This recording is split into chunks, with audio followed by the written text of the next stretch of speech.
Welcome to Luca and Miguel. Enjoy the video. You begin by preparing the device and SIM. Make sure the iPhone is unlocked and on the home screen, and that you have a recent backup. Next, insert the SIM card or use a compatible adapter so the phone can read the SIM's contact store. Once the SIM is in place, go to Settings, tap Contacts, then choose Import SIM Contacts.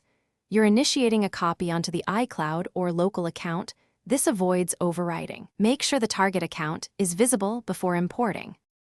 You now pick where the contacts will live. Select iCloud for sync across devices, or choose Gmail if you prefer Google Contacts. Once you tap Import SIM Contacts, the phone transfers entries into the chosen account.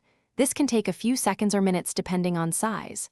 After import, open the Contacts app and scan for entries and groups.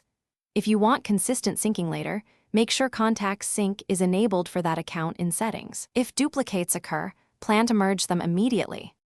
Finish by enabling Contacts Syncing for the chosen account so new or edited entries update across devices. Then set the default account in Settings right arrow Contacts, right arrow Default Account to ensure future contacts save where you want. Once done, review groups and delete any unwanted duplicates. If something goes wrong, for example contacts didn't import or are missing, remove the SIM, restart the iPhone, reinsert the SIM, and try the Import SIM Contacts operation again. This simple reset fixes most read or permission glitches. Thanks for watching and please subscribe.